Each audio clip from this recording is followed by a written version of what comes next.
તારા ભાવેશ અને મહેશ નહીં કહેતા સંત થી સધી આઈ પારકર થી વિહત આઈ એક ઠેકાણે ધૂણવા બેઠી એટલે કલાકારો કોઈનો વારો ન આબાદી એટલે મેં કીધું ભાઈ સાહેબ તમારી ગાય સુલ્યા મને બોલવા તો દો એટલે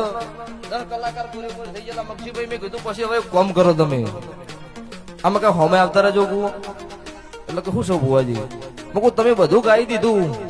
ઝાપડી માતા જોઈથી આવી કો તમને લાખ હાલીને જાવું હાજ હોય નકર હું તમને કહું એટલે એમ નમ ખાય ન કરવું વભળવું ભાઈ સાહેબ ગવૈયો મારા છો મારા રહો તમે મારા દેવના ગવૈયા છો કોઈ દાડો મક્ષીભાઈ આ સુર તાલે હડતાલ નહીં પડે આવું મારી દેવની આશીષો લો સભાએ દરેક નો મજા અન સભા વાળું કોઈ ન વળી આગા પાછું વાત માફ કરજો ભાઈ શંકર ટાઈમ એવો હતો ને સભા મોઢુમાં આવી જાય એટલે ધોણી લીધી અને વહીથી હમણાં ગાદીએથી ઉઠ્યો એટલે જોજો આ સભા જેટલી સહી જોજો એટલે ખબર પડે